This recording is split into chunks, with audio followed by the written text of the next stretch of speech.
السلام عليكم ورحمة الله. معاكم سماح سمير واحنا على مطبخ وصفة نت. لو أول مرة بتشوفيني أو بتزوري قناتي ياريت تعمليلي لايك وسبسكرايب علشان يوصلك كل جديد الوصفات. النهاردة إن شاء الله هشارككم طريقة عمل الغريبة بوصفة ولا أروع من الوصفات السهلة وبمكونات بسيطة، عبارة عن 3 مكونات أساسية. وزي ما احنا شايفين قد إيه مقادير العجينة ناجحة 100%. شايفين شكلها حلو جدا وسطحها أملس، وهقولك على كام تركاية كده هتخليها معاكي سطحها املس ومش هتشقق معاكي في التسوية، وفي نفس الوقت ما بتفرش ولا حجمها بيتغير. من الوصفات السهلة جدا، اتمنى تعجبكم. يلا بينا نشوف المقادير وطريقة التحضير.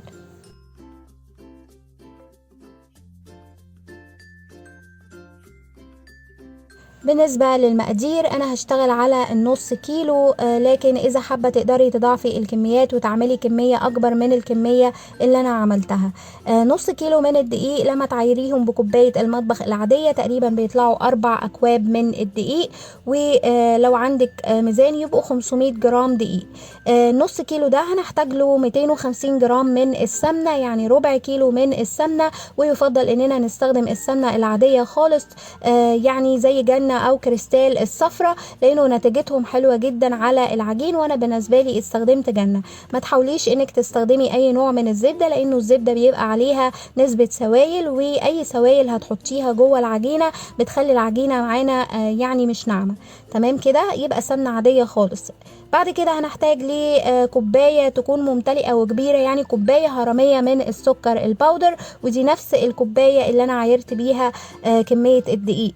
هنحتاج كمان معلقة صغيرة من الفانيليا. ودي كل المكونات الأساسية. في مكون أخير واختياري، لو عندك وحابة تستخدميه تمام، ولو مش عندك ومش يعني مش حابة تضيفيه مفيش أي مشكلة، لكن هو بيدي يعني بيغني النكهة، وكمان بيدي ريحة حلوة في العجين، وهو اللبن البودر. هضيف معلقتين كبار على النص كيلو، معلقتين كبار من اللبن البودر. وهنعمل ايه في البولة اللي هنعجن فيها؟ وهنضيف كمية السمنة. وطبعا تقدري تستخدمي المضرب الكهربائي او المضرب اليدوي زي ما تحبي والمتوفر عندك. انا في اليوم ده ما كانش عندي وقت فاستخدمت العجان، لكن المتوفر والمتاح واللي حابة تشتغلي بيه هينفع. كمية السمنة اللي معانا اللي هما 250 جرام، وهنزل عليهم بكمية السكر. وبعد كده هنزل عليهم باللبن الباودر. وطبعا زي ما قلت لكم ده اختياري، تقدري تحطيه او ما تحطوهوش. واخيرا هضيف الفانيليا. بعد كده هقلب بالسباتيولا الكلام ده كله على بعضه بالشكل ده. وبعد كده هشغل المضرب بتاعي، هشتغل على السرعة البطيئة لمدة 5 دقايق. وبعد كده يعني هكتر من السرعة وهخفق لحد اما المزيج دوت يوصل معايا لقوام الكريمة. طبعا من وقت للتاني بنبتدي ان احنا ننزل الجوانب كده بالسباتيولا، ونرجع نشغل مرة تانية علشان نتأكد انه كل المزيج اختلط بشكل كويس.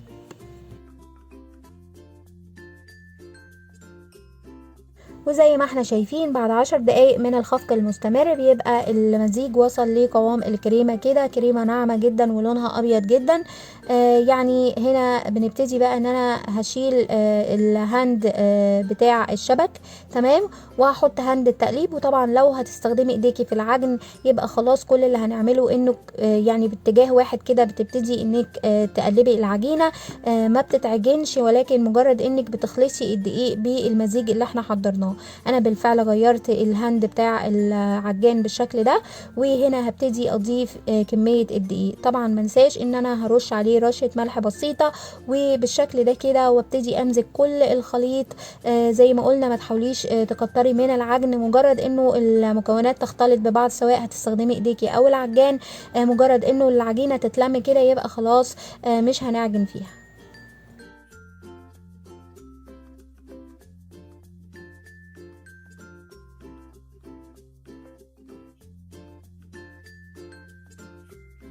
وكده بعد ما العجينة بتاعتي اتجمعت، امتى بعرف ان انا وصلت للقوام المناسب؟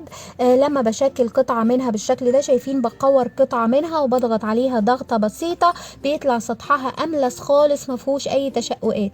لو طلع فيها اي تشققات وجيتي خبزتيها بعد كده، بتطلع من الفرن مشققة نفس التشقيقة ديت. فعلشان تطلع معاكي ناعمة وسطحها املس كده وما فيهاش تشققات بعد السوى، يبقى لازم تاخدي بالك من التركية دي. معنى انه العجينه تحصل فيها تشققات كده لما اشكلها، ده معناه انه العجينه بتاعتي محتاجه لسه سمنه. فممكن اضيف معلقه سمنه او معلقتين وارجع اخلط العجينه بتاعتي، وهتلاقيها ظبطت معاكي. ليه انا بقولك كده؟ لانه انا اديتك المقادير اللي انا اشتغلت بيها، وفعلا العجينه ما اخدتش مني سمنه زياده، زي ما انت شايفه كده طلعت معايا مظبوطه. ولكن نوع الدقيق بيختلف من نوع للتاني، ممكن نوع يحتاج منك نسبة دهون أعلى، وبالتالي إذا لقيتي تشققات تقدري تصلحي يعني الخطوة دي، وتحطي تضيفي معلقة أو معلقتين سمنة كده، وهتلاقيها بتظبط معاكي. طبعا لو لقيتيها مظبوطة زي ما طلعت معايا كده يبقى تمام خلاص، نوع الدقيق مش محتاج دهون، وبالتالي كده وصلنا للقوام المناسب. وفي المرحلة دي بجمع العجينة بإيديا على اتجاه واحد كده من غير ما اعجنها، وهغطيها بلاستريتش راب او بلاستيك نضيف. واخلي بالي ان انا مش بحط الكيس على البولة او الطبق من فوق كده، لا، بخليه ملامس لسطح العجينة، وهغطيها من كل اتجاه، وهدخلها التلاجة لمدة نص ساعة. والتركاية دي مهمة جدا، لانه كل ما حافظتي على برودة السمنة اللي جوه العجين، كل ما حافظت على شكلها، مش هتفرش معاكي جوه الفرن او تشقق، هتفضل شكلها زي ما هي كده وحجمها مناسب.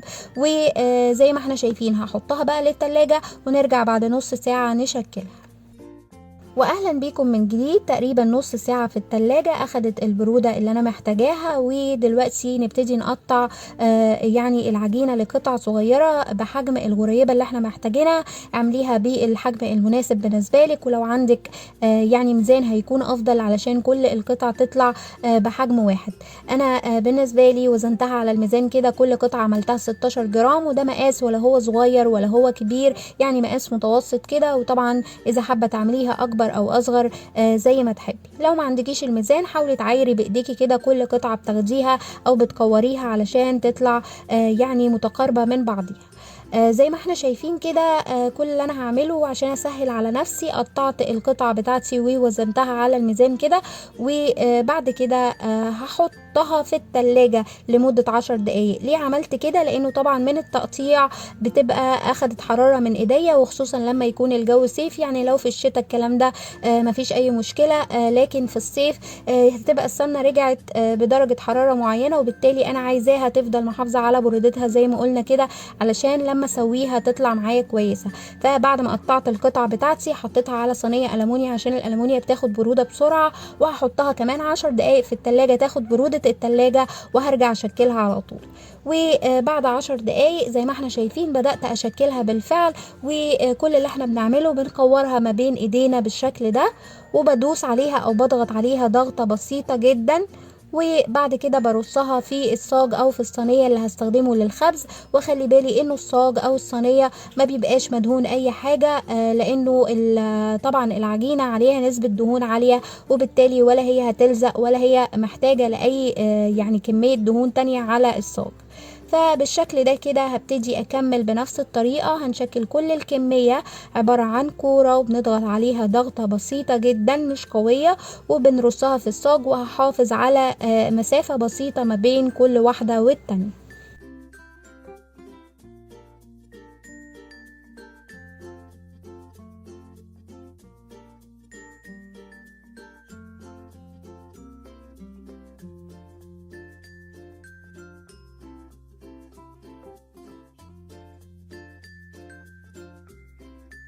وشايفين انا شكلت كل الكمية، وهنا كده تقدري تستخدمي اي نوع من المكسرات انت بتحبيه، سواء فستق او لوز او يعني ممكن كمان الفول السوداني، بس انا الحقيقة بحب استخدم الزبيب الفاتح. تقدري تستخدمي الزبيب الفاتح او الغامق المتوفر عندك. وكل اللي احنا هنعمله، على كل حباية كده هنمر عليها في الصاج، ونضيف حباية زبيب على المنتصف، بنضغط عليها ضغطة بسيطة، وهنستمر بنفس الطريقة.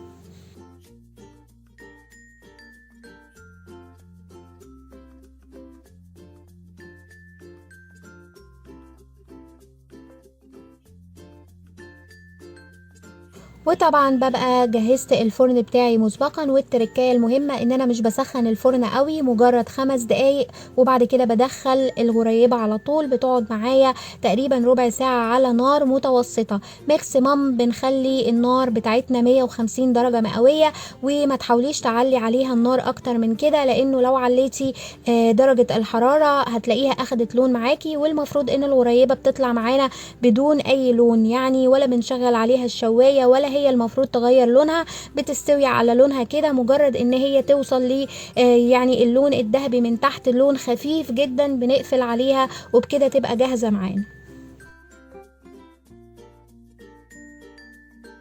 واخدت معايا بالفعل ربع ساعة جوه الفرن، وزي ما احنا شايفين شكلها طالع ولا اروع. وطبعا اول ما بتطلع وهي سخنة، يعني ما تحاوليش انك تطلعي حباية من الصاج ولا اي حاجة. اول ما هتمسكي واحدة منها هتلاقيها اتفتفتت معاكي، لانه طبعا عجينة ما فيهاش اي سوائل، ناعمة جدا. وبالتالي سيبيها تبرد تماما قبل ما تشيلي اي واحدة من جوه الصاج. فزي ما احنا شايفين قد ايه طلعت حلوة جدا، قوامها ناعم قوي. شايفين القوام بتاعها يعني دي كانت لسه معمولة والمفروض انها متماسكة. كل ما هتقعد كل ما هتنعم معاكي اكتر واكتر. من الوصفات السهلة زي ما شفنا كده. اتمنى تجربيها معايا، وصحة وهنا على كل اللي هيجرب الوصفة. ولو عجبتكم ما تنسوش تعملوا لي لايك وشير وسبسكرايب. اشوفكم على خير، والسلام عليكم ورحمة الله وبركاته.